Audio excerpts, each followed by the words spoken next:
Welcome to episode 88 of Timm Talk, the podcast about the DC animated universe co-created by Bruce Timm. I'm Chris Lord. I'm Cameron Dexter. And, guys, we finally did it. Living up to our promise. Your promise. Okay, fair enough. My promise was bat plugs. Just bat plugs, Just bat plugs. for an hour. Just nonstop bat plugs. It's true. You didn't want the fear. I just wanted to read off my YouTube history from this morning, and that's really it. That would take an hour on any normal day. It would. Much less one where we haven't done a normal episode in, I think, almost a month now? Yeah. Maybe a full-on month? Yeah, no, it's been kind of crazy. It was nice to get back to it, though. And especially to start off with Batman Beyond. I was very excited. Now, I feel like I ask you this every time we get onto a new series. Did you watch any of this when it originally aired? When it was originally on... Because it came on in 99. It came on 99. It was 99 to 2001, right?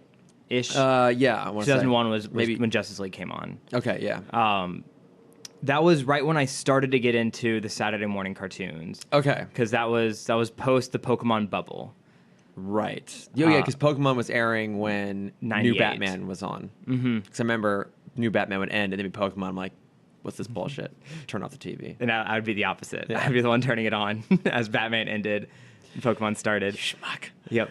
I don't ever remember watching it live. I'm sure I caught parts of it, but it was not something I sought out when it was live. I remember when it came on Netflix. I watched. Oh, that's right. It was on Netflix. It was for on a few Netflix years. for a moment. I kind of watched them in the background while I was doing homework or something. Okay.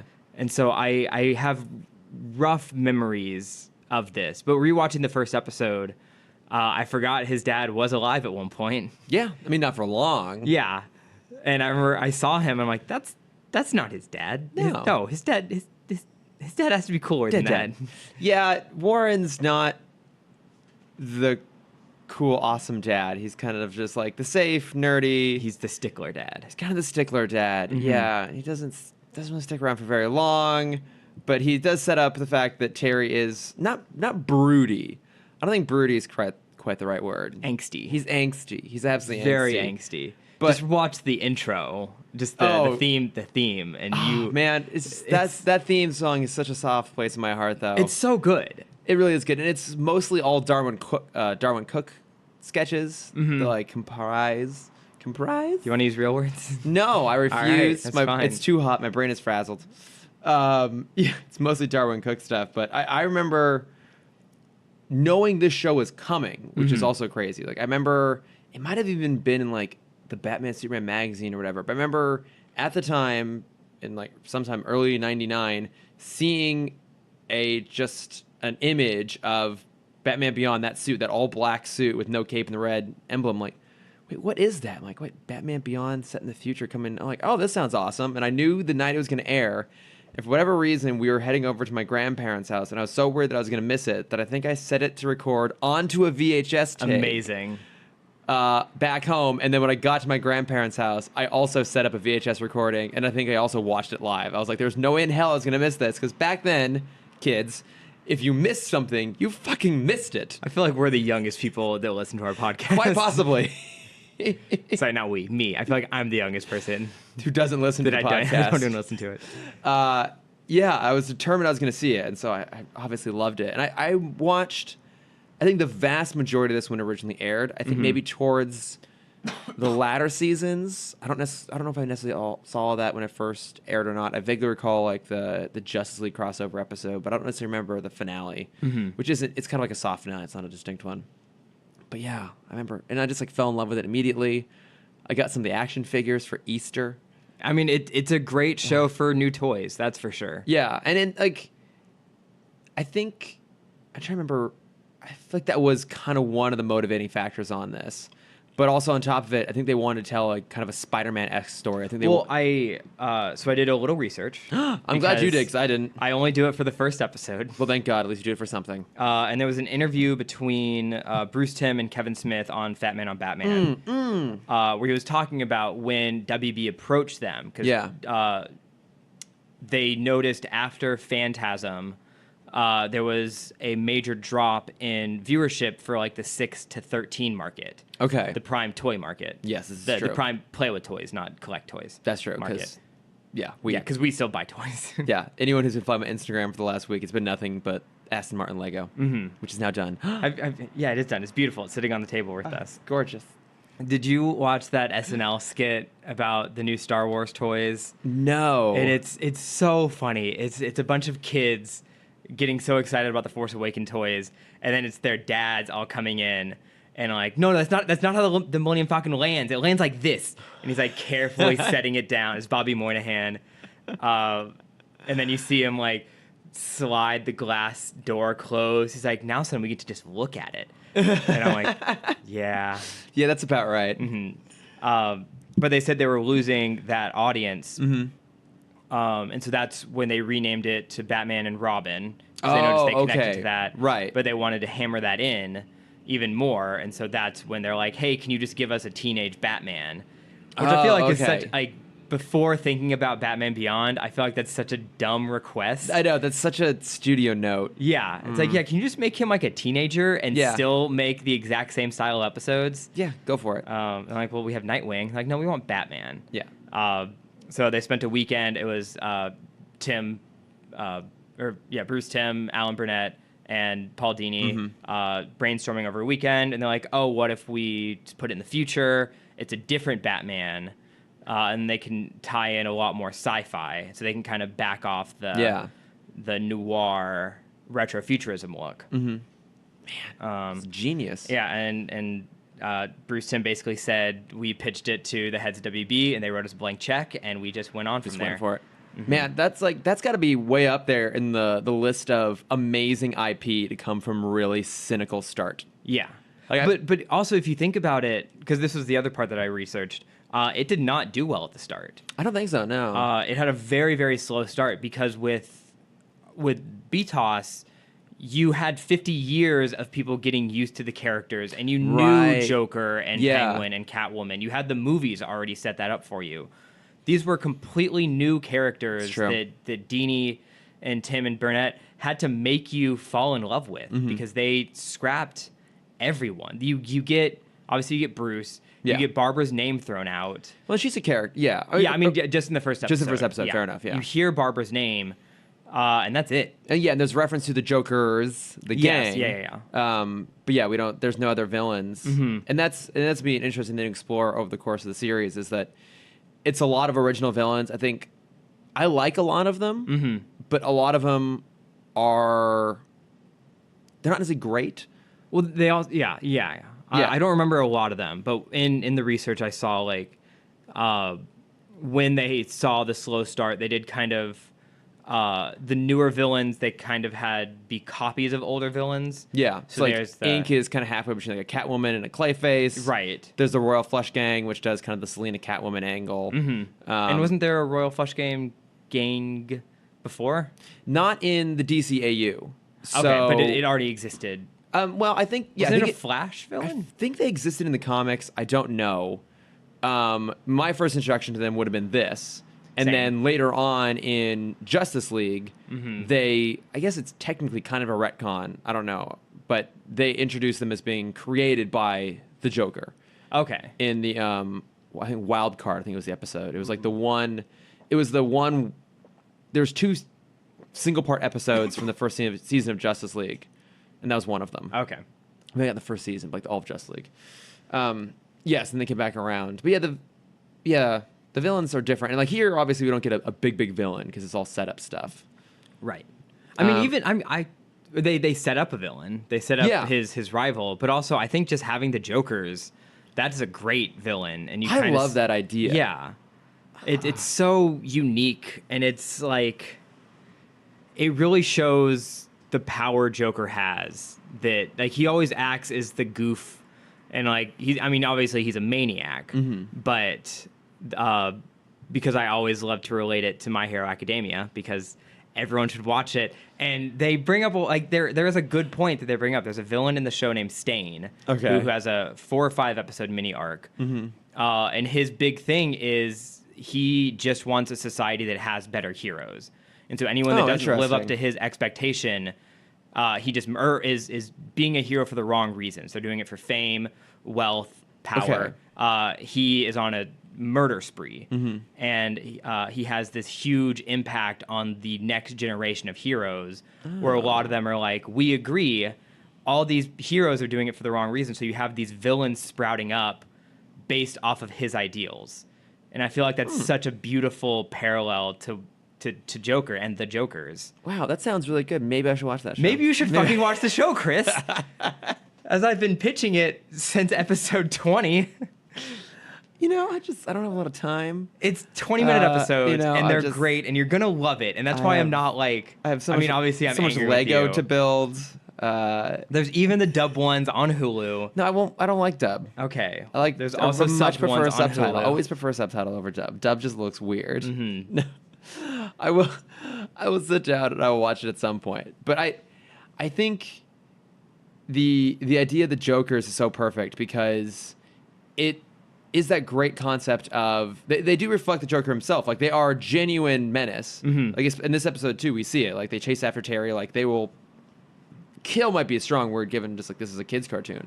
But like, We they see would blood though. That's true. We do see blood. Bruce Like, is bleeding. It is. It's funny that this was designed for kids when this is also very dark. Yeah. Like, there's a lot of death in this episode. Mm-hmm.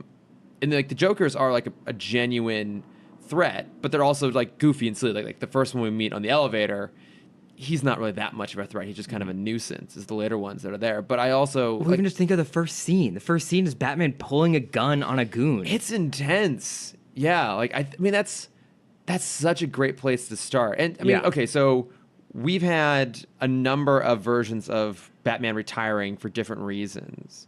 What do you think of their justification of his retirement in this? I think it's a good justification. Like, he physically can't do it anymore.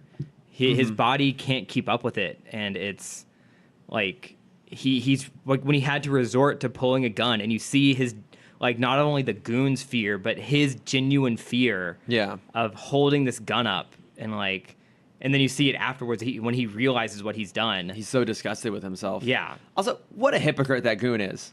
Yeah. Like, he's just perfectly happy to go around and shoot people left and right, but as soon as someone pulls a gun at him, like, oh, no, man, that's not cool. So before we dive too deep in the episode, do we want to go over brief news? Do we want to do news? Let's do like 2 minutes of news. Okay. Got a Venom trailer. All right, out of the way. Now back to... Okay. Okay, yeah, we got a Venom trailer. Still looks terrible. Yep. Still gonna see it. Yep. That accent. I don't even know what's going on with that What movie is that anymore. accent? I don't even know. There's people that are like, yeah, I'm stoked now. And I'm like, what has changed between that one and this one? You have really shitty dialogue from Yeah. Venom that doesn't make any sense. They're No. trying to like, I think they're trying to be Deadpool, but it's not hitting at all. No, it's not hitting any beats. It looks like a tonal mess. Mm-hmm. We'll end up seeing it though. I mean, we have to, We have but to that's for- not our fault. We have to for the podcast, and also yeah, Jeb's it's gonna make your me see fault, it. audience. It's No, not yes. you, Chris. Oh, Audience. oh. Audience members. It is your fault. I'm so used to it being my fault. Yeah, I don't understand how anyone can think this made it any better. Like, No. the last few lines, honestly, infuriated me when he's holding the goon up in the and convenience he's store. like- He's like, I'm gonna rip your arms off, and then I'm gonna open your head, and I'm gonna eat your brain, and then I'm gonna tear your jaw off, and then and he's saying it so nonchalantly. Yeah, like almost scientifically, and it's just weird. Yeah. And then it uncovers half of Tom Hardy's face, which I get is like a iconic Spider-Man image, is seeing the half and half. Yeah, but it's not necessarily an iconic Venom image. I mean, No. I figure like the more iconic Venom image is the Venom face around the normal face. Yeah. Do you think that's the final scene of the movie? God, I hope so. I'm pretty sure that is. I'm pretty sure it's like that's the whole thing. Is that the arc is going to be him becoming this like anti-hero, and so the end's like, okay, well, we'll just like eat villains, and then I'll be like, oh, sorry, I got a parasite. Yeah. God. Credits roll. Weird, forced. God, this movie's Set over up 2 for hours. Silver and I Black. don't know if I can make it. It's gonna be real. It's gonna be rough. 2 hours and 40 minutes. It's gonna be so rough. Oh my god, it's gonna be terrible. I'm already tired thinking about it. I know. But we did get Do we have happy news? not really. We got like sort of Batman news. Like we got some brief updates from Matt Reeves about the Batman, which is that The screenplay is in works. They'll have it kind of wrapped up soon. Apparently, it won't be based off of Year One, which is a rumor that's been floating around, which makes sense because we basically already did Year One with Batman Begins. Right. I guess if they were going To be fair, I wouldn't mind if they just did it again. It's a yeah, great I mean, movie. it wouldn't be a bad idea to, if you didn't want to deal with Ben Affleck anymore, which sounds like no one does, but you still wanted to be in continuity, you could just go back to the beginning of his career and have a younger actor. I think the problem is, what I want to see right now is an older Batman. I want to see a Batman with some history. Yeah. And I just recast at this point. Honestly, just recast and keep moving forward and just don't worry about it. Mm-hmm. Just it'd be so much better that way. I don't want to go back to because I think that was one of the downsides of the Dark Knight trilogy is we got young Batman and then he disappeared for a long time and then Batman ended. And so we never really got a chance to see what it was like when he had existed for a long time and had been in the city and doing his crime fighting career. Right. Let's see that. Let's see that. Let's see the extended Bat family too. Let's put all that in there. I think that gives him more opportunity. Just give us Nightwing. Really, give us this Nightwing. Okay, so this is the other Batman. This is fuck Batman. This is the other crazy thing, and I don't know where this bit came from. This little bit of news, but I guess allegedly, I'm gonna say that because I didn't find the source. Zack Snyder referenced recently that apparently the dead Robin in BVS is Dick Grayson. Yeah. Not Jason Todd, because I guess he wanted to introduce Carrie Kelly. Hold on. Let's wait for the helicopter. Yeah. Slowly crashing into the Hollywood mountains. Mayday, mayday, mayday. Yeah. There's a celebrity on board. Oh no, so sad. Tell TMZ. Not Chris Hardwick. Yeah. Ryan Seacrest, no. But so he wanted to introduce Carrie Kelly, which does kind of fit. It makes sense. I'd be cool with that. Mm-hmm. But like, just have it be Jason Todd. Right. You already have it written for you. Yeah. And also, that Robin doesn't have to be dead. Right. So, you know, like I've become a huge fan of the Joker Jason Todd theory, which I think at this point they've said is not true, but they could very easily just make it true. Right. They hold all the power. Just do it. Just recast Ben Affleck. Just acknowledge that the current version of the Joker is in fact Jason Todd, which I actually think makes him more interesting. And I think Jared Leto would make an interesting Jason Todd. Mm-hmm. Bring in Nightwing. Yep. In a few movies, maybe do Damian Wayne. Here's all they have to do is WB, you have 52 Earths to pick from. Just set this on a different one. Just open the movie up and in the corner, because I noticed they did this in Mission Impossible Fallout. Mm-hmm. They had the first location as low in the corner as you could possibly put it, and it honestly made me a little frustrated because there's like rule of lower thirds. Yeah. And you're never supposed to put it that low. But just like do that in the next Batman movie to say World 2 or Earth 2. Earth 2. And We're just good have, to like, go. Everything else is the exact same. It's just a different Batman. We'll just run from here and it'll be great. Yeah. Oh my god, I know. It's such a CF. Why are there so many goddamn helicopters Because Ryan today? Seacrest just crashed to the Hollywood Hills. We're the first to report this. Oh my god, we can't have the windows closed. It'll be impossibly hot. But also stop flying overhead. It's your fault for living so close to Dickholes. Hollywood. Normally they're not this bad. They're usually not. This is like living back by Runyon bad. Mm-hmm. Anywho, I don't know. The whole DC universe is a clusterfuck. Maybe Aquaman will be good. Who knows? Yeah, but I have one other bit of news. Okay. All right, I got a question for you. Do you? Yes. Great. Are you a Answer. fan of Patrick Stewart? Of course. Are Sir you Patrick Stewart. Are you a fan of Star Trek? I did hear about this. Are you a fan of Patrick Stewart in Star Trek? Yes. In new Star Trek. New Star Trek. We're getting a new Star Trek series, The Continued Adventures of Captain Jean-Luc. Jean-Luc Picard. God damn it. Mm-hmm. Fuck you, CBS. I had CBS All Access. I got rid of it because I did not like Discovery. And they knew that. They And now- knew that's how the audience felt. Now, give me this bullshit. I'm super excited for it, though. Yeah. I mean, everyone should be. Well, because I've been wanting for a long time to see what happens in the future of Star Trek. Like, we haven't had anything new since basically Star Trek Nemesis, the last time we saw Picard as well. Mm-hmm. Like, explore that space some more. So now they're finally doing it. Like, I like the reboot films for what they are, but I don't necessarily want to see, like, that's one reason I didn't like Discovery. I don't want to see a TV show that's shoehorned in between Enterprise and the original series. Well, it's yeah, because the same problem with Star Wars. Yeah. Oh, we have new ideas. They're between 3 and 4. They're between 3 and 4, which is like this great space to explore in. And I think for certain characters, say Obi-Wan during that Right. period, that's great. But otherwise, let's go other time periods, other places. Yeah, I mean, even in the games, in the books, in the comics, they did Knights of the Old Republic. They have the Old Republic. They have Star Wars before the Skywalkers existed. We have so much time before and after. I know. We really care. I think it'd be cool to explore some time, like a time period where, like, I would love to see the Jedi at their full peak. Which I guess we kind of got a glimpse of that in episode 1. But yeah, I love to see them like in the Old Republic or sometime. Well, even in episode 1, you say they're peak, but I think it's peak of peace, but not peak of Jedi. Because you see that they like, even someone makes a comment of like the Jedi have gotten lazy. No, that's true. And so, I mean, this is a total tangent within a tangent, but I recently started reading the Thrawn trilogy. So Okay. Heir to the Empire. So the Tron the Tron trilogy. Ah, yes. No, but I know well. The Thrawn trilogy. I forget when it was written, but what's interesting is I think this is probably one of the few things that I've read that's set in the Star Wars universe before the prequel trilogy came out. And so, for example, there's no mention of the Sith. They're just referred to as Dark Jedis. Okay. And then even beyond that, when they make reference to the Clone Wars, you get the sense that there's something else going on. Like in Thrawn, there's a Dark Jedi they come across early on who is actually a clone of another Jedi. Which is not really a spoiler, it's very early on in the book.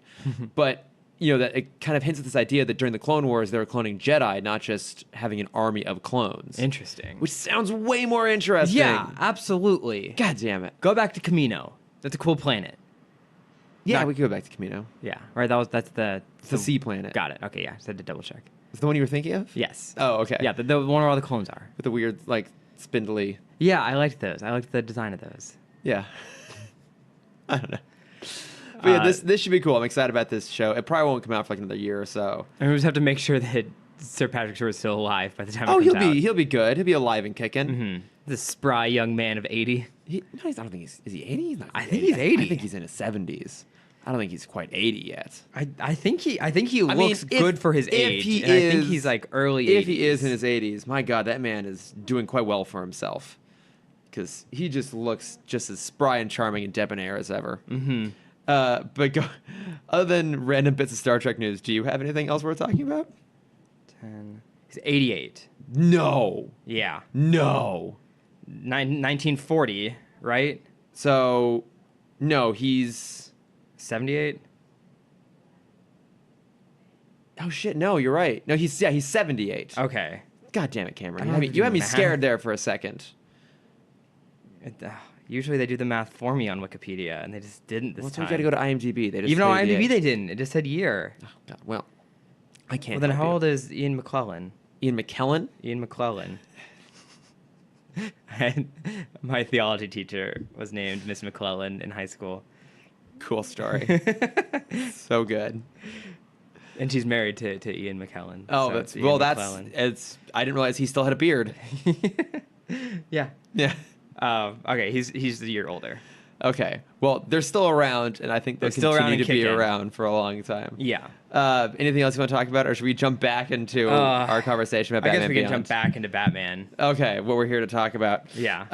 For once. So, okay, I was trying to think of did you catch? It's kind of not really a cameo, but did you catch the voice, like right from the first scene, the voice of the newscaster? Did you catch who that was? No, I didn't pay attention at all to voice cast this episode. God, okay. So the actress is what is it? Oh, it's CCH Pounder, who's the voice of Amanda Waller. Later Okay. on, did you see? I'm like, oh, I recognize that voice. Oh, perfect. She's just a newscaster in the background. Real exciting. Did you catch the kind of cameo that is the kidnap victim? Yes. Yeah, it's what's her face's Veronica daughter. Vreeland's daughter. Yes. Which is a lot of fun. Mhm. And I think what I like about that opening sequence is that it's still very much grounded in the aesthetic of old Gotham.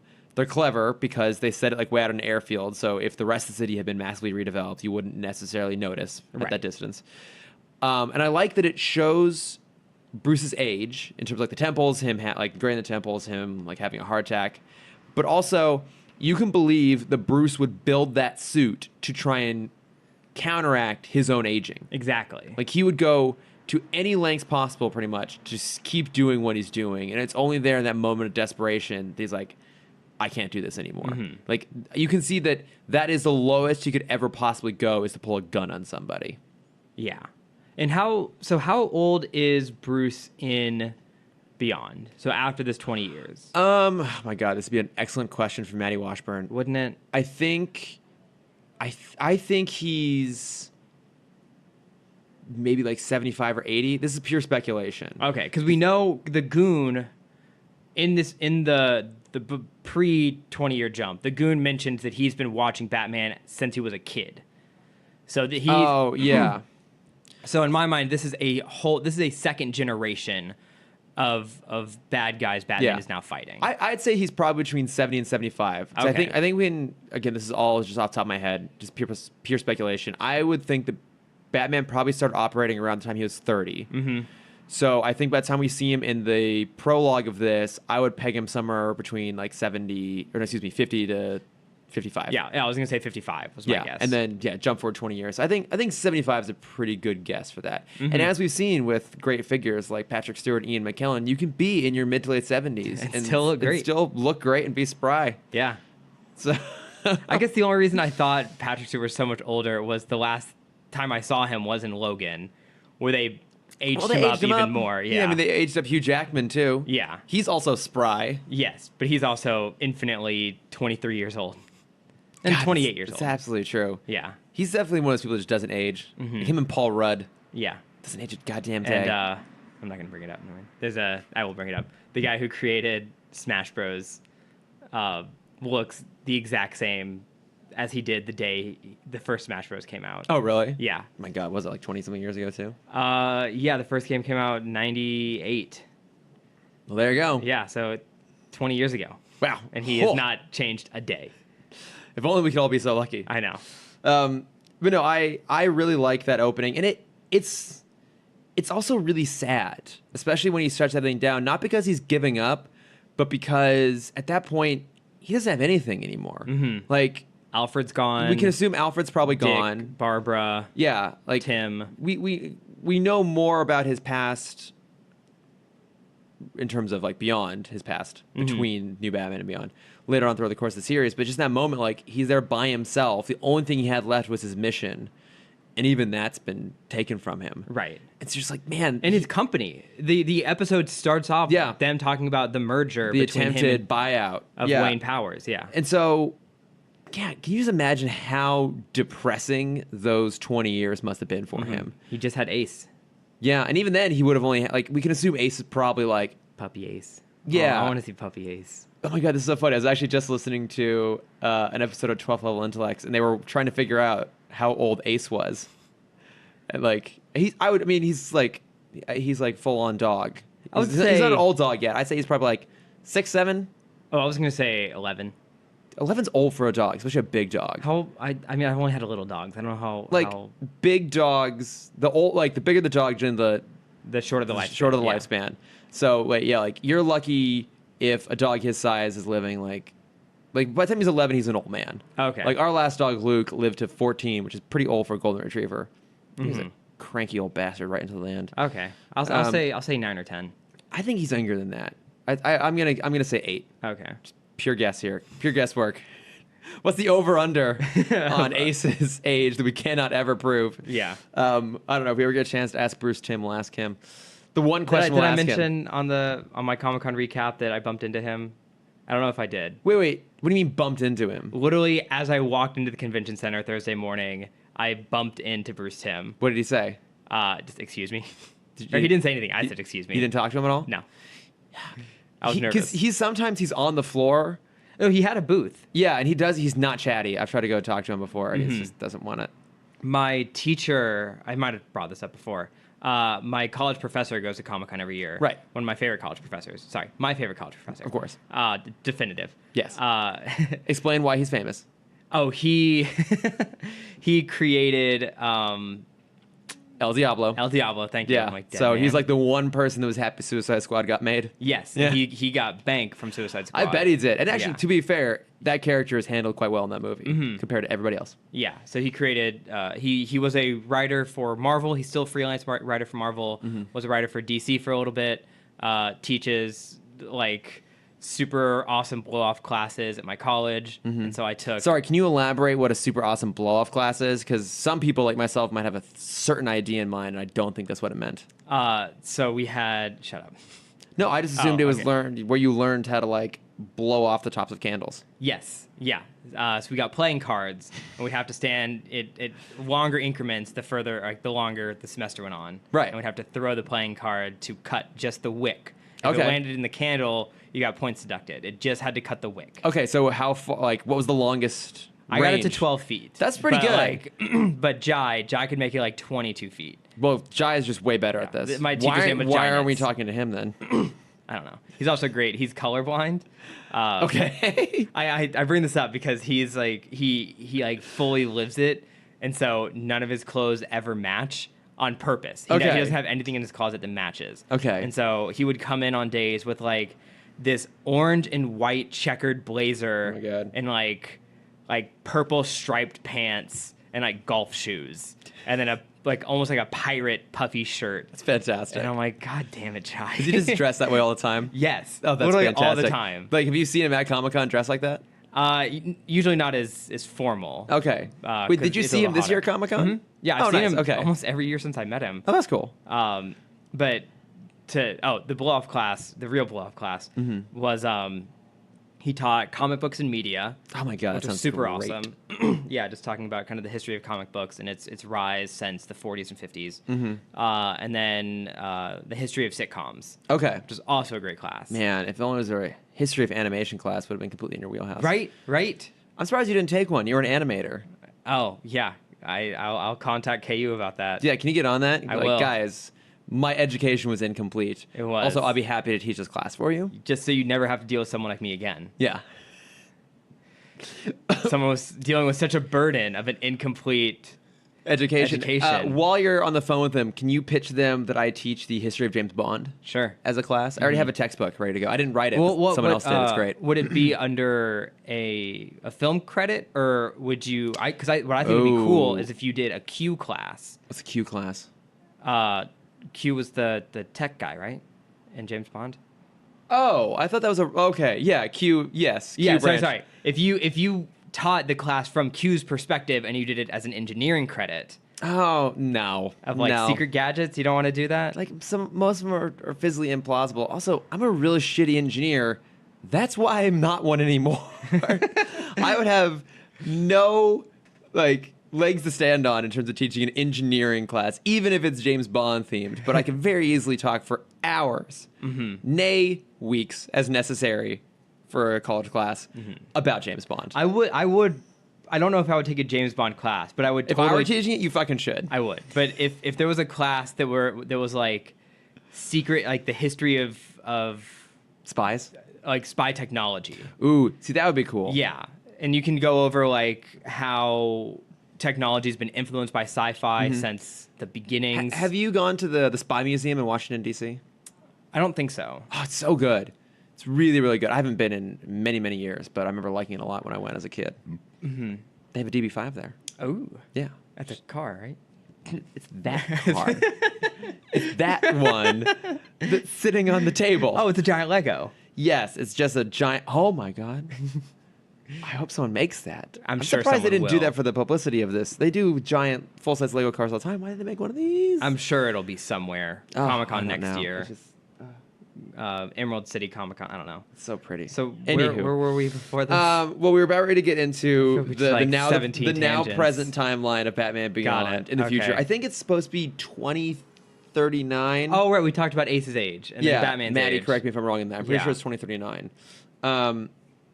But what? So I mean, I like the aesthetic of this a lot. Mhm. I think this is where you see a lot of influence from Superman it's kind of interesting to see how clearly as the world evolves, the old school look of Gotham started to fade. And to be fair, even going from BTOS to New Batman Adventures, a lot of that retrofuturistic? No. Retrofuturism is, it was BTOS. Like that Art Deco stuff, it kind of dissipated a little bit. It became just more like a normal looking city, and then here it's this like fancy future city. I want to think it's called Neo-Futurism? Maybe. I mean, if not, we're now in Neo-Gotham. Yeah. You know, and you definitely get this feeling like the city paved over the old version of it. What I'll give it credit for is, I think through the detail, a lot of it doesn't seem dated now. Like, there are some things that don't hold up, like the fact that the plot hinges on them all trying to get a hold of a little mini disc. Like, obviously, that would not be the case in the future. Did you have mini discs? I did, actually. I remember the craze. Yeah, we did have mini discs. I remember... Do you ever have the oval discs? I vaguely... I had a Pokemon game that was on an oval, a tiny oval disc. Yeah. I just remember it was a giant Mewtwo on it. That's all I remember about it. Yeah, I kind of remember those a little bit. Like, that doesn't hold up. I think the score is a little of its time. Oh, but it's so... It's kind of great. Did Rob Zombie do the theme to this? No, I don't think so. Where'd that come from? I feel like it's I don't know. It sounds like Rob Zombie? It kind of does. There's a movie that I've brought up before called The Covenant. Oh, I know of that movie. And Rob Zombie does the songs. Isn't that movie like super homoerotic? Doesn't it have a young Sebastian Stan in it? It does. I think he's the villain. I think so, yeah. And Tyler Kitsch is in it. Taylor Kitsch? Taylor Kitsch. Yeah. No, Tyler Kitsch, the cousin. Oh, Taylor Kitsch's cousin, yeah. Yeah. Maybe I'll go watch that, actually. It's wonderfully horrible. And there's what's the podcast we love? How Did This Get Made? Yes, there's a How Did This Get Made about it, which is even just as amazing. Depending on how gay it is, maybe we should just do that as an episode of Gay It Forward. I don't think it's that gay. Damn it. But it is, like, it's so fun bad. Okay, and is the score from that kind of like this? Yeah, it's very it's like... Because it's not like... It's like not synthy, but it's not techno, but it's kind of like... Okay, did you ever see the 1998 Lost in Space movie? I have not. Do you know who the band Apollo 440 is? I do not. Okay, so they did like a cover of the theme song, the Lost Space theme song for that movie. They also did, their most famous song was Stop the Rock. That sounds great.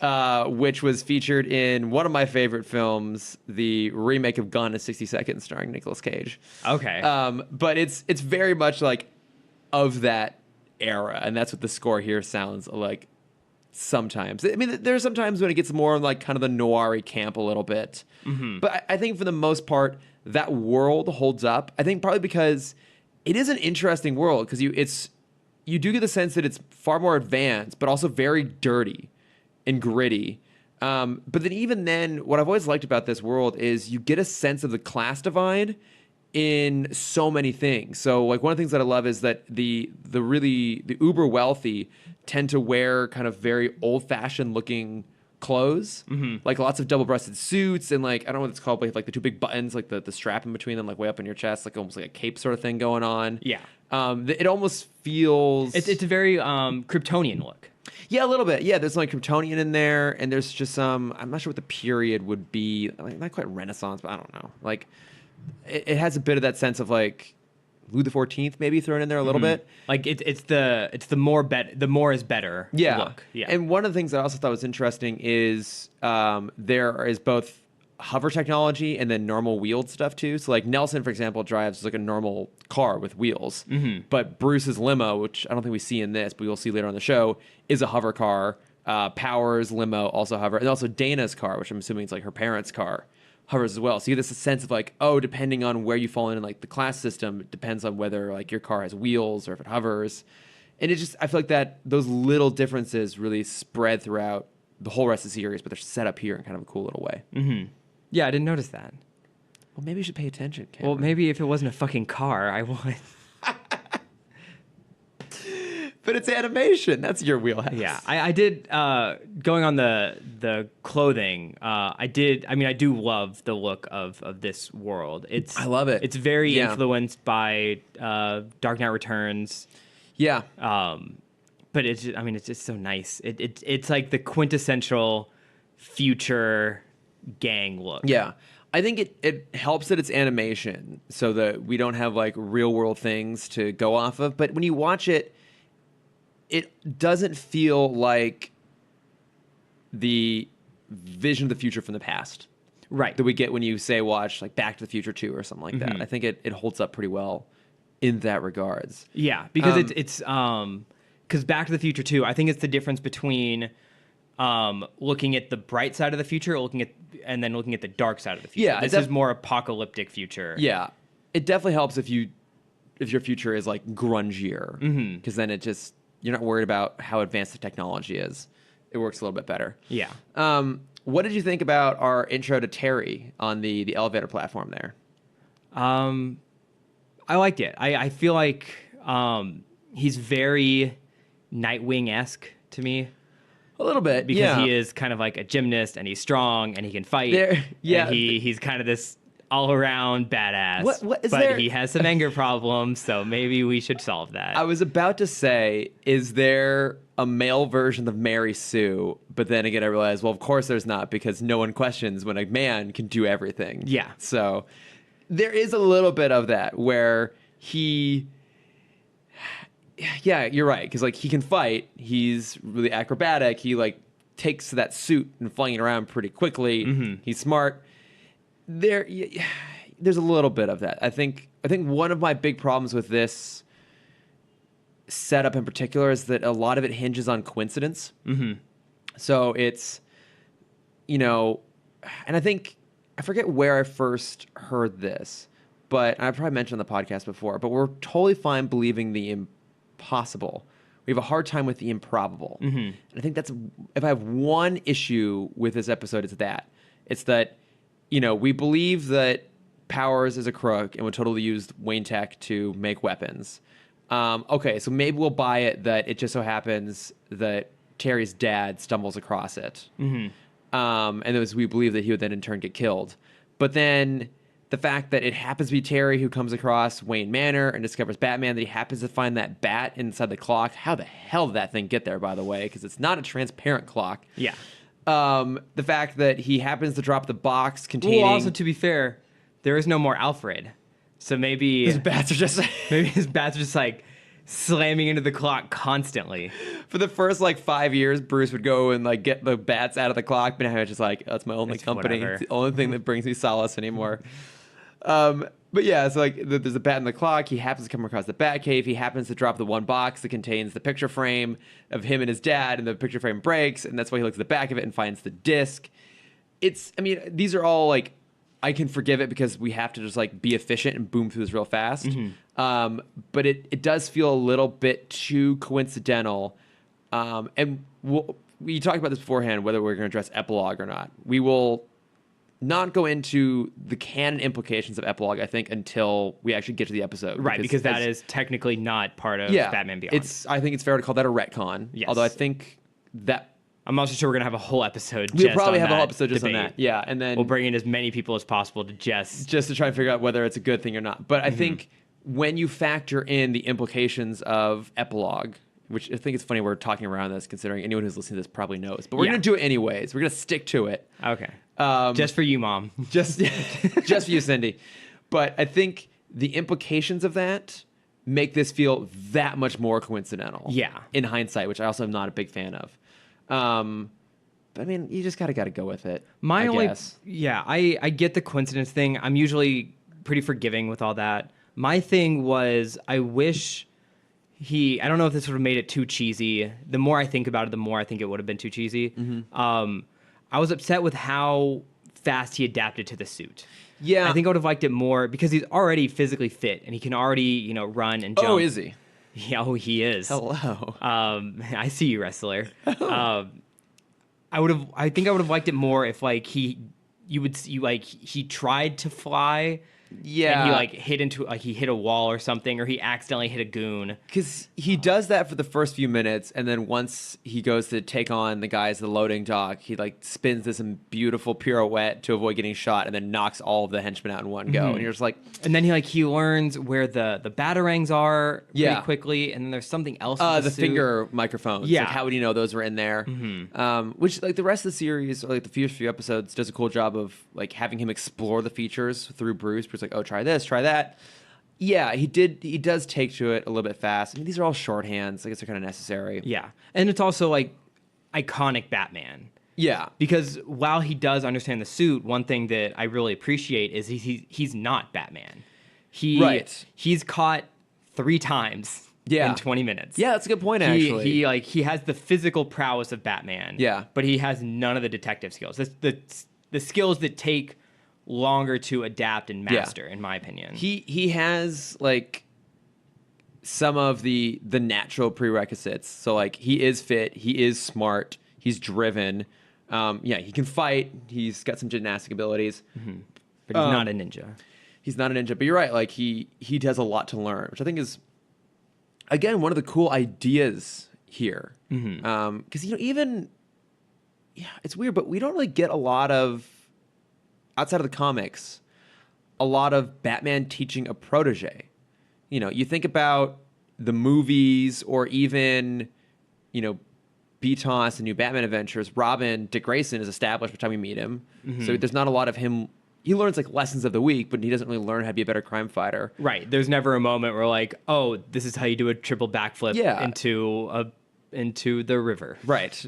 Or into a random bonsai tree. Or here's how to say, like, here's something. I guess he is a professional gymnast, so he knows how to fall correctly. Yeah. But like, teach that to Timm. Well, yeah. Like, hey, I'm going to cut your line halfway climbing up a building. How do you fall without getting hurt? Yeah. How do you deal with that? And yeah, we only get like that brief little bit at the end of Sins of the Father of Bruce being like, I'm going to beat the shit out of you to make you a better Robin. Cool. And then we don't really see him training. That's one of the fun things about this series is watching Bruce struggle to be a mentor at the point in his life, and that's the last thing he wants to do. Yeah.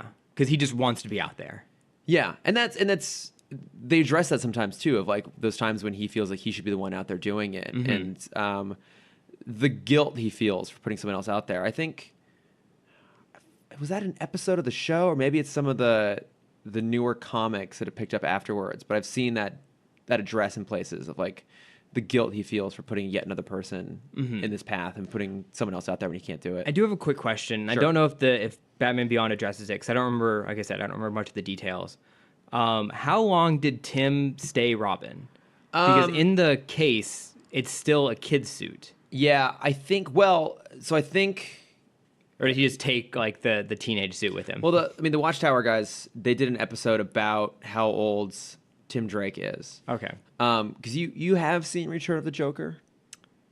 Oh yeah. So yeah. Again, without going into details, that addresses why overhand or underhand. No. That's I know that's Red Hood. Yeah, but it's similar. It's similar, story. but yeah, that addresses why such a great scene. Tim, is still like okay. I forgot about that movie. What's interesting is I had never thought about it from that context, but I wonder how much that they had in their mind when they made Batman Beyond, because obviously they just picked the new Batman Adventure suits because that was the last time we saw all of them. But you're absolutely right. Like, unless they had an idea of what Tim's story was when they started this, they just picked that design because that's what existed already, which is also very interesting. There's so many questions we should ask them at some point. So many questions. So many. Bruce, I have $30. While you're drawing me a picture, can you answer some of these like really nitpicky questions? How old is Ace? How old is Ace? How old is Robin? But what I love about that scene, the first time we meet Terry, is that it does establish that he is someone who will intervene. That he does get really upset when he sees an injustice and he'll try and do something about it, even if it puts him in over his head. But he's coming from a place of being angry that it's happening, not just doing it necessarily for the right reasons, which I think also fits his character. Yeah. Because that's a thing they bring up a few times, right? Is his anger problems? Yeah, because I forget when it's established in the show, but he spent some time in juvie. Like, okay. He's got a record. He's got a record. He's got a rap sheet. He's a recluse. Not that. He's reckless. That one. He's a recluse. I'm thinking of the other Batman. What was I going to say? I do love when the Jokers follow him out to Wayne Manor and Bruce is outside. And the lead it's Joker... very Karate Kid. It is very Karate Kid, but I love when... Oh my God, you're absolutely right. It's so Karate Kid. It's a total Mr. Miyagi move. But I do love when the Joker's like, we're the Jokers. And Bruce's response is just, sure you are. Like, this isn't going to phase him one bit. Man can still fight, too. Yeah. Even at very minimal 75. movement, which is He's awesome. very efficient. I love seeing that. Yeah. So do you think... How much training do you think he did in those 20 years? Because like he gave up on his mission. Do you think he like kept himself in shape just in case? I'm sure. I feel like when you're in that routine for so long, it's hard to break it. Yeah, that's true. Like I'm sure he gets up every day and still does his like. What was it in? Was it Batman Begins when he gets out of bed and just immediately falls into push-ups? Yes. Like I feel like that has not changed. Yeah. I was thinking of Roger Moore actually. Because he did a whole bunch of video diaries when he was making Live and Let Die, his first film. And he talks about he would wake up in the morning and do his daily exercises, which are like his knee bends. So he just like stand next to his bed in Jamaica or whatever in the hotel he was putting in, like just do his knee bends.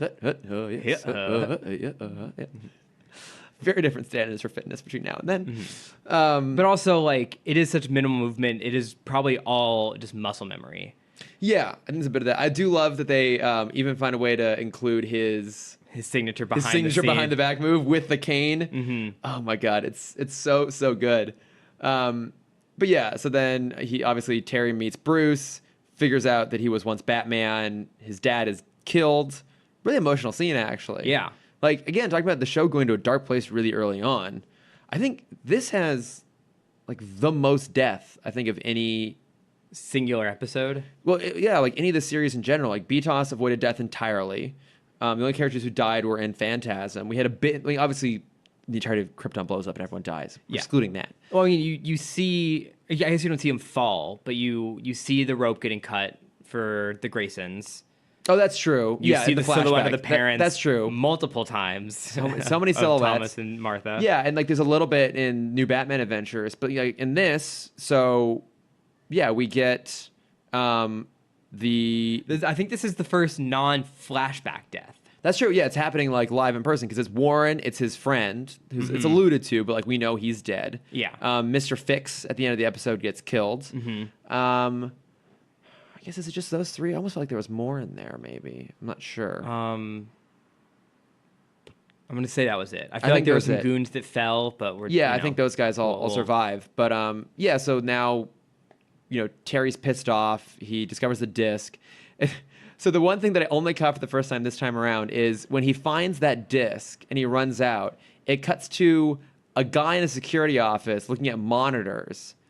On the monitors are cameras inside Terry's room and Terry's living room. Why are those cameras there? And who the fuck is that guy? Someone that clearly works for Powers. Like, did they... Like, is that... just supposed to be a normal security guard for the building who happens to work for Powers? Did they go and like install cameras? That's my guess. So they went ahead and just put a camera in like a 17-year-old boy's room? Yeah. Got it. Okay. I don't see any problem there. What's the problem there? None whatsoever. Are they going to see him not do his homework? Yeah. Also, this is another question. We're on the topic of how old are people. How old is Terry? 16 to 18. Yeah, I guess that fits. I mean, I think this falls victim to a lot of the sort of stuff where, like, he definitely skews older. Like, he doesn't seem like he would be in high school. I remember the first time I started watching the show, because there's a few episodes where you just don't see the high school anymore. Oh, yeah. And I feel like when I first started watching, I saw those episodes first. And then when I went back, and I'm like, he's a high school student? Yeah, he's definitely got some Terry Maguire syndrome going on here. Terry Maguire. Yep. No, he is Terry Maguire. Sorry, that's the actor that plays Terry McGinnis. Yes. Terry Maguire. Cousin of real-life person Jerry Maguire. Yes. Damn it. But yeah, that threw me off. I did like that Bruce makes reference to Commissioner Barbara Gordon, so we know that she's here. She's off commissioning. Did you catch the Warner Brothers reference? When he's at the end of part 1. Down Scooby? Yeah. I like that a lot too. I like that the go to evil country is Kaznia, because they throw them in there whenever we need that to be a thing. Yep. What I also like too is it could be either Russian or kind of like an Arabic country. Yeah, so it's like somewhere. It's somewhere in the middle. Yeah, it fits for every situation. Yeah, for the Eastern Bloc. Mm-hmm. The Balkans. What is that? Sure. Let's go with it. What I like too is Terry. You would believe that he would steal that suit because he does feel like he has to do the right thing. It's kind of an anything for the greater good. Yeah, he'll do it. If no one else will, he'll just do it, and he doesn't really give a shit about the consequences. I like that he does steal it. That really does fit very well. Yeah, with him.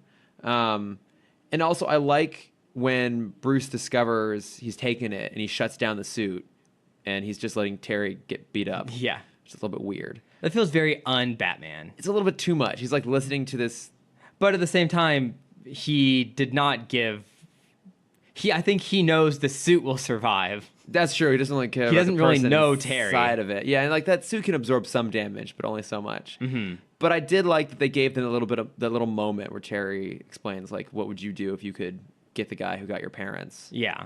It was just enough. It was just enough for you to believe that Bruce would. Well, because I feel like it's so reminiscent of, like, I would have loved. It would have been very out of place, but I would have loved they overlaid that on top of when he first meets Dick. Oh, and like Dick is out, in the costume for the first, or not even in the costume, just like running rampant in the city. Yeah, and it's the first time he meets Bruce, or first time I guess we already see when he first meets Batman. Yeah, he's like, but I can I know how to get him.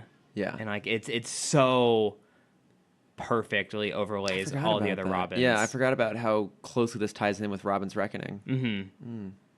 It's really like it's a good story. Yeah, it's really well handled. I mean, the kind of ending of it all is a little like, oh, we need to throw in some action here, so that we're gonna have like the nerve gas get taken out on a shipment, but that's still like a pretty good fight down on the docks. I love when he throws. I love when Terry throws the batarang and Powers just shoots it out of the air. Yes, because it shows that Powers is clever. Mm-hmm. He's kind of like Lex Luthor in that sort of sense. He's very much a Lex Luthor with hair. Yeah. The distinguishing quality between the two. That is kind of the only thing that's different. Except now he's radioactive. Exactly. Well, but even then, didn't at one point Lex get stuck with kryptonite poisoning? Yeah, so they're not drastically different. They've got all glowing green stuff going on. But it does go to show that he's not just a guy who sits behind a desk. Like, he will actually get his hands dirty a little bit, and you can believe that. I would also like to think that, like, the entire criminal underworld, since Batman has been around for 40 plus years, that they all like practice just shooting things out of this, like, and they train their kids, like, you never know, and you might have to shoot a batarang out of the air. Yeah, you have kids with slingshots. It's like little paper batarangs left and right.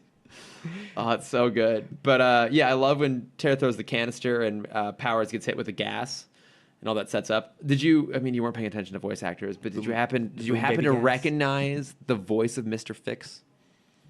No. The legendary George Takei. Oh, no, I'm so sad that I missed that. No. Like, you wouldn't believe it at first because he looks so different. Mm-hmm. And I think we're so used to, like, campy We're so used George to Takei. Oh my. Oh yeah. my. Yeah, it's weird when you, because it's kind of the first time, because I have a lot of friends that weren't into Batman, and I've kind of forced it onto them. How dare they? And when they first get that realization that, like, Joker is Mark Hamill, yeah, it's that what? same. They're like, no, it can't be. Mm-hmm. Yeah, I love that that's there. I do like how they set up Terry saying, "I am Batman." There's like a weird pause. Yeah, it's like some clown who dresses up like Batman. I am Batman. Yeah, it's like he's fully taking it on. That's got to be one of those lines that takes a long time to get right. Mm-hmm. Like, I would love to ask Will Friedle how long it took him to like get that right. It's kind of like going and doing your first James Bond. Like, how many times do you practice that in the mirror before you feel like you kind of like got it down? Because that's like not something you just throw out. Do you think casually? Do you think it's earned in the first episode? I guess technically episode 2, but in the first time he dons the suit. It's hard. It's weird to say that it's earned, but again, I think it fits the character. I think he would so quickly jump to that mental place. Like, you can definitely see that on the other end of that comm link, Bruce would be like, "Ain't Batman." That's my next question was: would it have been out of place if right after he says that you hear Bruce on the intercom like, Shut up, kid. Shut up. No, you're wrong. But I can. It fits Terry to say that quite so quickly. Don't get cocky, kid. Well, because he is cocky. He is arrogant. Yeah. Like, he'd be like, oh, I'm wearing the suit. I've been wearing it for like 20 minutes. I am Batman now. I get it. I do a batarang. Yeah, I've done this. I can fly. I'm good. Can you I don't know fly? why he sounds like this. Because he's angsty. He's so angsty. So I believe all of that. But no, it's a good action piece to wrap up the whole thing. I think. Actually, even though the action is pretty good, story's good, action's good, characters good stuff. It's a great start. It is. It's a very promising. I'm so excited to jump back into the series. Yeah, this has got to be one of the strongest premieres. To be fair, I don't remember the Static Shock premiere that well. Bang Babies. Yeah, but I guess the first Static Shock episode is pretty dark. Well, yeah, because they'll get gassed. Well, no, even before that, it's Virgil is getting beat up by a gang member, and so a rival gang comes in, and they induct him into their group, I forgot about that. They hand him a gun, and it's like a gun safety episode. Well, because then his mom was killed by a gun, right? His mom was shot? No, at that moment we don't know. We just know that it was during the LA riots that she was killed. Oh, like the Dakota City riots? Mm-hmm. Yeah, it's the LA riots. The riots, yeah. Yeah, I mean, oh god, that episode! I'm not excited for that episode. I know it's gonna be tough. Still hurts. It's gonna be a tough watch. Yeah, because BTOS kind of had On the Wings is a great episode, but it's not. They deliberately kind of started that series in media res. It didn't have like a real intro to it, and the opening of Superman's fine. It does everything you need it to do. Yeah, it's fine. But I think this is a really strong episode. I also like the two final scenes there when Bruce shows up to offer the job. What else I love too, it's the first time we hear Bruce's Bruce voice. Yes, I was gonna bring that up. I really liked that actually. I liked how he was like sweet talking Mary a little bit, like talking Terry up, and just he's putting on that act. He saved me. He saved me. This young man saved me. I offered reward and he refused to take it. It's just so this is the only thing I can do to repay him. It's such a far departure from who he actually is. It just makes it that much more fun. Like, and you see it in Terry's face. Yeah, he's like, What do you want me to say? Right, like you get the feeling that those extremes have moved further away yet still. Like I think New Batman Adventures, they're the closest to each other. Yeah. Like I feel like that's Bruce at his most kind of comfortable with himself, which is sad when you think about where he ends up ultimately. Yeah. But I really liked that moment. And then of course I love the tease in the end setting up Blight. What I forgot wasn't in this though was the money shot at the end of Terry in the suit. In my mind, that existed. I think I'm probably thinking of the end of Epilogue, actually. Okay. But I could have remember that button of him in the suit now, up on top of a tower, flying off. Well, it's the same with BTOS, because we think, or at least in my mind, the first episode is when we hear "I am the Night." I'm Batman. Right, yeah. But that's not till episode 3 or 4. Yeah, it's a little ways in. And then even that shot, the Hollywood shot of him standing and then the lightning bolt. That wasn't in episode 1 either. Yeah, no, it's the fake things we've created in our head. So, yeah, man, I'm so happy we're getting into this. I'm really excited. I love this show. I rewatched all of it a few years ago, but I'm still so happy to go back to it now. I haven't done a rewatch. I honestly don't think I ever finished it. Okay. I know there's no finale. Yeah, there's kind of a button they end on. And I'll have to look and see. We'll have to figure out as we go down the line where we're going to slot in Return of the Joker. Yeah. I'm not sure when I feel like it came out after the series wraps. Maybe we'll treat that as a finale movie, kind of like we did with Mr. the Batwoman. But no, I am so excited for this. And because I was excited for it, I definitely wanted to be able to include our friends in the discussion. So I put out a call today on Instagram because I'm finally learning how to be a real social media person. Oh no, Return of the Joker came out in the middle of Batman Beyond. Oh, came out in 2000. Oh, so maybe we'll do that between seasons 2 and 3. I'll have to look at it and see where it falls in naturally. But I did put a call out to get some questions. I saw. And we, of course, we're lovely listeners. We got some notes from friends here. So Ashley Clark, aka Pretty Dang Nerdy, wanted to know, I think this is a very interesting question. If we were writing Bruce's future, would you have it end like Batman Beyond, or would you have done something different?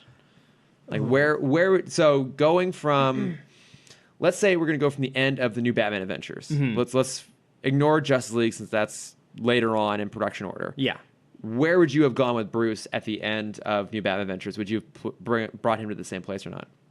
That's a tough question because I feel like right? most iterations of Batman have him in a pretty similar place. Yeah. And it makes sense. And I'm going to say that I would probably have him in a similar place because we know he refuses to have romantic interest. Yeah. Every time he tries, it falls apart of his own doing. Yes. So, and plus who would that be? Like, he's definitely, there's no way he's going to get back together with Andrea. Like that in of itself has to always be tragic. Yeah. Catwoman is like fucked off to Paris. Right. Their relationship at that point wasn't really quite what it used to be. Mm-hmm. He's not going to get together with Talia. No, not Talia. Veronica. That's true. He and Veronica really get married, have a daughter. Yep. But and then the other side of the coin is crime will never stop. Yeah. And so it's just going to be, it's never going to be until, he's never going to win. Yeah. It's always going to be, I'm going to do this until I die situation. Yeah. I don't know if there's a happy end. I don't think there is for him. I'm not the biggest fan of The Dark Knight Rises. I don't have a problem with how that movie ends, actually. I like its sort of open-ended closure. Mm-hmm. I think it fits that world that he does kind of get the happy ending, even if he was not Batman near long enough to justify it. But I don't see in most iterations how he is happy. Like, I think the character we meet in the new Batman Adventures, I think that sort of optimism that he seems to have, the fact that he's always trying to help his villains, that he has his family around him, I don't see that sticking. Mm-hmm. Like, because at the end, he just is always coming from a dark place. You get the sense that at a certain point, he's going to keep trying to reform these people and they're going to keep letting him down, right? Like, he tries to help Harvey and he just gets worse. Like, the only one who, I guess, got a happy ending was Arnold Wexler. But, like, we even made a reference once to, like, Kurt Langstrom gets a happy ending. I guess in the extended comics, he really doesn't. Like, you get the feeling that every criminal he tries to help will eventually become a criminal again. Here's the most optimistic future I can imagine. Let's try to think of a positive one. Is after he passes the mantle of Batman on to someone. Okay. Insert Robin here. He focuses full time on Wayne. Okay. And just does his best to keep Wayne clean. Okay. And I think it would be super beneficial for Wayne to take over Arkham. Yeah. And him kind of bounce. Because his dad was a doctor. Yeah. Yeah. So he could take over Arkham and, like, rename it, like, the Thomas and Martha Wayne mental facility. Yeah. And then of have a hand. Then he'd be on the other side of it. So then it wouldn't be him throwing them in jail. He'd be on the much more therapeutic side of, like, here's how you can be better. Okay, I like this. Mm-hmm. I think at a certain point, let's assume that Timm continues to be Robin, Nightwing and Barbara are still around, that Bruce never dates Barbara. So that's the most positive future. Yeah, let's run with the assumption that over time, Bruce and Dick are able to work out their differences. Because it's kind of implied that's where they're going at the end of New Batman Adventures. This steers in different directions. Let's assume that they kind of work their shit out. That Dick and Barbara end up getting married. That Timm continues to grow up and be Robin. So I agree with you. I think at a certain point, Bruce realizes he can't continue on the mission the way it is. He can't be behind the shadows, so he has to be up front. He has to be in the light. Yeah, so he hands over the mantle to Dick, who does Dick take it or not, though? I feel like someone has to. But does Dick then say no and it passes along to Timm? I could see that. I could see Dick saying no, that he wants to be his own person, and at a certain point, he and Barbara leave crime fighting behind. Mm-hmm. And then, you're right, I think Bruce opens, like, the Thomas and Martha Wayne, like, hospital to try and cure everybody. Mm-hmm.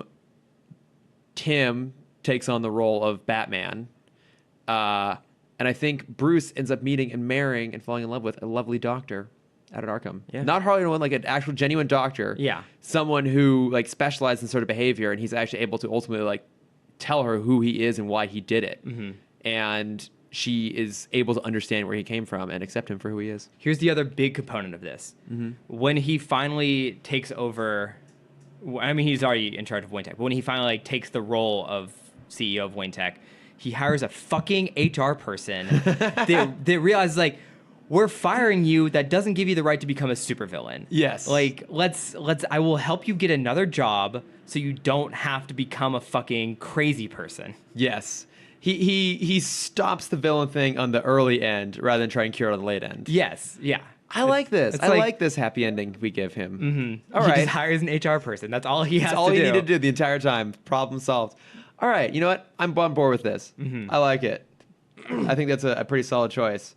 Okay. So Paul Hill was saying that it's a great series. Shame they couldn't continue it. And he says that his favorite moments when they revisit villains like Bane, Ra's al Ghul, Talia, Joker. But that like Shriek, Blight, and Spellbinder still pretty memorable. I would agree with all that. I did do a little research on this. Okay. It is said that the reason this show ended was because they needed to make Justice League. WB came to them and said, I've heard that too.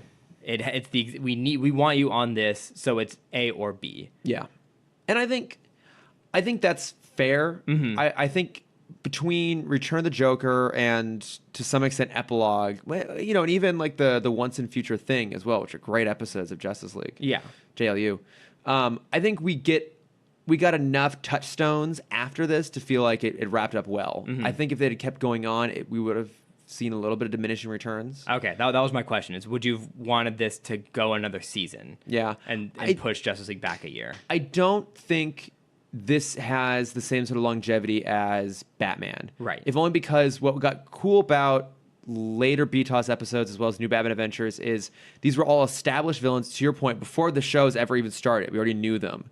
So we got to spend some time with them, just normal villains, and then we started giving them different twists on it. They started teaming up. They started trying to get on the right path. They turned around. We got to explore different shades of those characters, and that's what gave that show so much runway. And I think the problem with, say, like Superman was it didn't have the same group of characters to draw from to tell interesting stories with. I think this show has a little bit of that as well. Okay. I think the premise is great. I think Terry's great. I think some of the supporting characters are great, but I think if there is a weakness on this show, ultimately I think it does come down to the villains a little bit. I think they're good, but they're not necessarily super memorable or deep. I don't know if it would have had a couple more seasons out of it. Okay. So, I agree with that. yeah, I think it's good that it basically kind of ended where it did. All right, and then good old Sam Gash wants to know. Let's see what would be the equivalent of a group of kids forming a gang question. modeled after the Joker today? Because that's way messed up. Sorry, way messed up. I mean, Nazis, right? Yeah. Are we living this? Are we living this now? We're kind of close. Are we living in a world where we've got a whole bunch of like really pissed off people rallying around a cult of personality? There was a great, on that moment, there was a great Facebook video I saw right before coming over here. It was it's terrifying. It was a side-by-side news recording of Fox News interspliced with North Korean news. Oh, I saw. And how they use almost the exact same word to talk about Trump and Kim Jong-un. Oh, and I'm man. like, cool. Yep, Great. We did it, guys. We're there. We've said it before that we'll never be able to see in mainstream the President Luther story done because we're living it. Exactly. And this version is more absurd than the one from the comics. Well, I think The Onion made a joke, because obviously it's The Onion, but they made a post about them shutting down because their stories, they can't keep up with as crazy as the real world stories. Real world's too crazy. The Onion, shuts down. Yeah. Oh, God damn it. But hey, you know what? At least we have this 20-year-old cartoon. Thank God. To keep us entertained and to bring us joy. To block out all the shit that's happening. Yeah. So, but I'm going to try and make sure I'm actually like posting ahead of time before the episode so people can write in and share their thoughts, because I'm really excited about this, to be doing this show. Yeah, me too. So, but shall we do some bat plugs?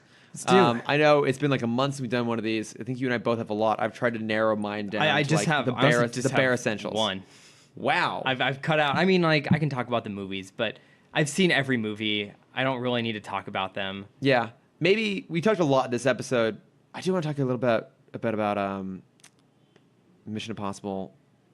What's the new one called? Fallout. We'll do that next week, maybe. Okay. I'll talk a bit about that. Mm-hmm. It's good. Everyone should go see it. It's great. Yeah, go see it. It's a little long, but still good. It is a little long. Yeah. Okay, then what's your one plug? I just learned about this yesterday, and I'm super excited to jump into it. Jeff Johns created a new Lantern Corps in the comics. Okay. The Ultraviolet Lanterns. Okay, weirdly enough, I was listening to an episode of 12th Level Intellects today, and it was about fan theories, specifically some Batman Beyond fan theories. Mm-hmm. And they're mostly centered around epilogues. We're not really talking about them here. But they were talking about the ultraviolet spectrum thing on there. Yes. They also commented about us in the end because they had just listened to our episode on Legacy. And they were basically just like, yeah, the Timm guys didn't really like Legacy. That's their opinion. It's fine. They're damn right that's our opinion. Fine. But anywho, the ultraviolet... Yeah, so they, I think it's in Justice League issue 2 that just came out. John Stewart and Sinestro are now members of the Ultraviolet Lanterns, which they have said are the strongest Lantern Corps. Wait a minute. Are you plugging a comic book? Yeah. I haven't read it. Oh, gee, okay. I was like, what? Are you plugging a video where you learned about this? No. I want to actually read this story. Because I'm such a sucker for all the Lantern Corps stuff. Like, okay, Justice League number 2. Mm-hmm. Jeff Johns. Because that's where I first got into like actually reading comics was The Blackest Night. Right. Where they kind of introduce all of the rest of the colored spectrum. Yeah. But if what John Stewart says is true and the ultraviolet is stronger than the white lanterns, which is the culmination of all of them together. Right. It's going to be... because white is all light. Yes, all colors together, and black is the absence of color. Thank you, Chris, for that. Magic School Bus level. The more you know. The more you know. Yeah, so I'm super excited. We don't know much about it yet because the issue just came out in July. Okay. So I'm actually excited to jump back into this. This was totally unexpected. I was kind of waiting for your one plug to just be My Hero Academia. And then you should watch My Hero Academia because they just started the next arc. And it's so good because they introduced all the other schools now. Why? Why did I say anything? We were so almost done. Good. Guys, if you haven't started watching My Hero Academia yet, it's if you like these stories, then you're gonna fucking love this show. I can't plug it enough. What do you have to plug? I was gonna say I control the edit. You do. But the power of Hiroaka will stand. Will stand. So I have 3. I tried to narrow it down to 3 because I went on vacation. You did. So I actually had time to read. I had time to watch some movies. Mm-hmm. But I'm going to focus on 3 that I really think are worth mentioning. One is, you may have plugged this before. I don't remember. But Hannah Gadsby's Nanette stand-up special. Nope, didn't plug it. You didn't plug it. Have you heard about it, though? She's the Australian comic. Okay. Who basically deconstructs comedy and stand-up over the course of a stand-up. Mm-hmm. It's incredible. So, yeah, I mean, it's her... It's a weird thing to say that a stand-up special has spoilers, but I think it's okay to say that it takes a turn, and she talks about basically just being a woman and being queer in society, and it's incredibly powerful. I watched it on the flight to Hawaii, and I'm just sitting in my seat by myself crying, which I seem to do a lot these days.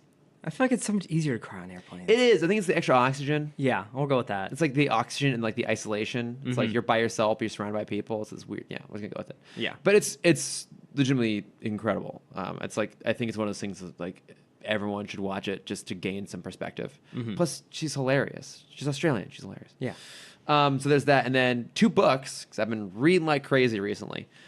So one is called Not Your Sidekick by C.B. Lee. Okay.